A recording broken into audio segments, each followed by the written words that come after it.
Assalamualaikum warahmatullahi wabarakatuh. Halo semuanya, perkenalkan saya Yudhel Anggreni, mahasiswa Teknik Informatika dari Universitas Andi Jemak Palopo. Pada kesempatan kali ini, saya akan membahas sebuah topik yang sangat fundamental dalam dunia ilmu komputer, yaitu sistem digital yang di dalamnya mencakup 3 materi utama seperti konversi bilangan, gerbang logika, dan aljabar boolean. Ketiga materi ini mungkin terdengar teknis dan rumit, tapi tenang aja. Saya akan mencoba menjelaskan bagaimana cara mudah untuk memahami dengan contoh-contoh nyata yang bisa kita bayangkan dalam kehidupan sehari-hari. Jadi, mari kita mulai. Sebelum masuk ke dalam pembahasan masing-masing materi, izinkan saya memaparkan terlebih dahulu gambaran besar dari apa yang akan kita pelajari hari ini. Ada 3 materi utama yang akan kita bahas secara berurutan. Materi pertama adalah konversi bilangan. Di sini kita akan membahas bagaimana angka atau bilangan bisa direpresentasikan dalam berbagai sistem, seperti sistem biner, oktal, heksadesimal, dan juga yang dikenal sebagai two complement atau komplement 2. Materi kedua adalah gerbang logika. Kita akan mengenal berbagai jenis gerbang logika seperti AND, OR, NOT, ZOR, NAND, dan NOR, serta bagaimana gerbang-gerbang ini digunakan untuk membangun rangkaian digital. Dan materi ketiga adalah aljabar boolean. Di bagian ini kita akan mempelajari hukum-hukum dasar logika, teorema De Morgan, dan teknik penyederhanaan menggunakan peta Karnaugh atau yang biasa disebut kemap. Ketiga materi ini saling berkaitan satu sama lain dan bersama-sama membentuk fondasi dari cara kerja komputer modern. Baik, mari kita mulai dari materi pertama, yaitu konversi bilangan. Dalam dunia sistem digital, bilangan tidak hanya ditulis seperti yang kita kenal sehari-hari. Ada beberapa sistem bilangan yang digunakan dan masing-masing memiliki peran dan fungsinya tersendiri. Sistem pertama adalah desimal. Ini adalah sistem yang paling kita kenal dalam kehidupan sehari-hari. Sistem desimal menggunakan basis 10 yang artinya menggunakan digit dari angka 0 sampai 9. Saat kita menghitung uang, mengukur panjang, atau melihat jam, kita menggunakan sistem desimal. Sistem kedua adalah biner. Berbeda dari desimal, sistem biner hanya menggunakan 2 digit saja, yaitu 0 dan 1. Sistem ini berbasis 2. Ini adalah bahasa utama komputer. Semua data yang diproses oleh komputer, mulai dari teks, gambar, video, hingga suara, semuanya pada akhirnya dipresentasikan dalam bentuk biner, kombinasi dari 0 dan 1. Sistem ketiga adalah oktal. Sistem ini berbasis 8, menggunakan digit dari 0 sampai 7. Salah satu keistimewaan oktal adalah hubungannya yang erat dengan biner. Setiap 3 bit biner dapat diwakili oleh 1 digit oktal. Ini membuat oktal berguna untuk menyingkat penulisan bilangan biner yang panjang. Dan sistem keempat adalah heksadesimal. Sistem ini berbasis 16, menggunakan digit 0 sampai 9 ditambah huruf A sampai F. Setiap 4 bit biner dapat diwakili oleh 1 digit heksadesimal. Sistem ini sangat sering digunakan dalam pemrograman, misalnya untuk mempresentasikan warna, alamat memori, dan banyak lagi.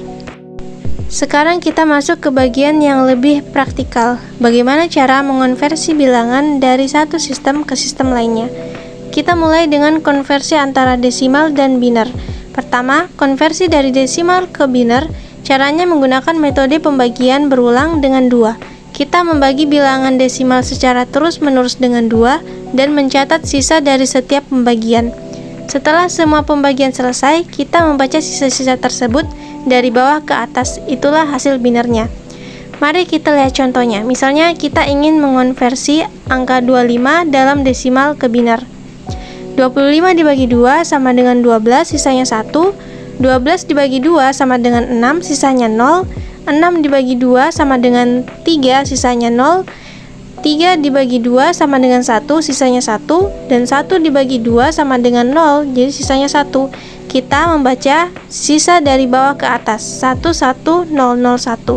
Sehingga hasilnya adalah 25 desimal sama dengan 11001 biner. Kedua, konversi dari biner ke desimal. Ini juga cukup sederhana. Setiap digit biner dikalikan dengan pangkat 2 sesuai dengan posisinya. Lalu semua hasilnya dijumlahkan. Contohnya kita konversi 1011 biner ke desimal. Digit pertama dari kanan 1 kali 2 pangkat 0 sama dengan 1 kali 1 sama dengan 1. Digit kedua dari kanan 1 kali 2 pangkat 1 sama dengan 1 kali 2 sama dengan 2. Digit ketiga dari kanan 0 kali 2 pangkat 2 sama dengan 0 kali 4 sama dengan 0. Digit keempat dari kanan 1 kali 2 pangkat 3 sama dengan 1 kali 8 sama dengan 8. Kita jumlahkan 8 tambah 0 tambah 2 tambah 1 sama dengan 11. Jadi 1011 biner sama dengan 11 desimal. Sekarang kita lanjut ke konversi bilangan lainnya, yaitu oktal, heksadesimal, dan 2 complement. Oktal atau basis 8, untuk mengonversi bilangan biner ke oktal, kita cukup mengelompokkan digit-digit biner menjadi kelompok 3 bit dari kanan ke kiri. Setiap kelompok 3 bit tersebut kemudian diubah menjadi satu digit oktal. Contohnya bilangan biner 110, 101, 001, 110 sama dengan 6, 101 sama dengan 5, 001 sama dengan 1. Hasilnya 651 oktal. Berikutnya heksadesimal, yaitu basis 16. Mirip dengan oktal, tapi sekarang kita mengelompokkan digit biner menjadi kelompok 4 bit. Masing-masing kelompok diubah ke digit heksadesimal yang sesuai. Perlu diingat, digit heksadesimal menggunakan huruf A untuk 10, B untuk 11, C untuk 12, D untuk 13, E untuk 14, dan F untuk 15. Contoh, bilangan biner 1010, 1111, 1010 sama dengan A, nilainya 10, 1111 sama dengan F, nilainya 15, hasilnya AF heksadesimal. 2 komplement atau komplement 2, ini adalah konsep yang sangat penting dalam sistem komputer. Komplement 2 digunakan untuk mempresentasikan bilangan negatif dalam sistem biner. Hampir semua komputer modern menggunakan metode ini. Caranya ada 2 langkah sederhana. Langkah 1, balik semua bit, ubah semua 0 menjadi 1 dan semua 1 menjadi 0. Ini disebut operasi NOT.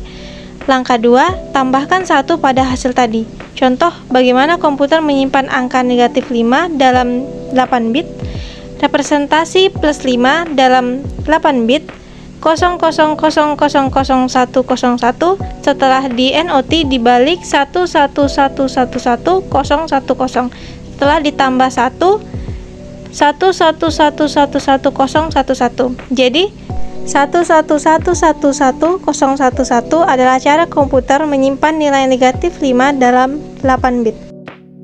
Kita masuk ke materi kedua yang tidak kalah menarik, yaitu gerbang logika. Gerbang logika adalah komponen dasar dalam rangkaian digital.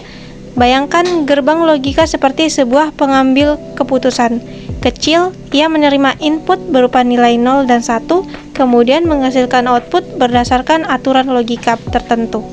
Ada beberapa jenis gerbang logika yang perlu kita ketahui. Pertama, gerbang AND. Gerbang AND menghasilkan output 1 hanya jika semua input bernilai 1. Jika salah satu input saja bernilai 0, maka outputnya 0.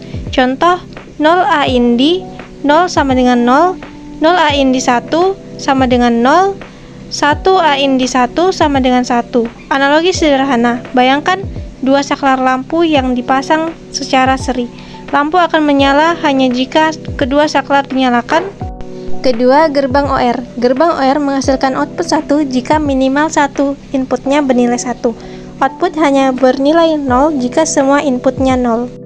Contoh, 0 OR 0 sama dengan 0, 0 OR 1 sama dengan 1, 1 OR 1 sama dengan 1. Analoginya, 2 saklar lampu yang dipasang paralel, lampu menyala jika salah satu atau kedua saklar dinyalakan. Ketiga, gerbang NOT. Gerbang NOT adalah pembalik. Input 0 menghasilkan input 1 dan input 1 menghasilkan input 0. NOT 0 sama dengan 1, NOT 1 sama dengan 0. Keempat, gerbang NAND. NAND adalah singkatan dari NOT dan AND. Artinya kita melakukan operasi AND terlebih dahulu, kemudian hasilnya dibalik. Gerbang ini menghasilkan kebalikan dari AND. kelima, gerbang NOR. NOR adalah NOT dan OR. Kita melakukan OR terlebih dahulu, lalu hasilnya dibalik. Keenam, gerbang ZOR atau eksklusif OR. Gerbang ZOR menghasilkan output 1 jika kedua inputnya berbeda. Jika keduanya sama-sama 0 atau sama-sama 1, outputnya 0. Contoh, 0 ZOR 0 sama dengan 0, 0 ZOR 1 sama dengan 1, 1 ZOR 1 sama dengan 0.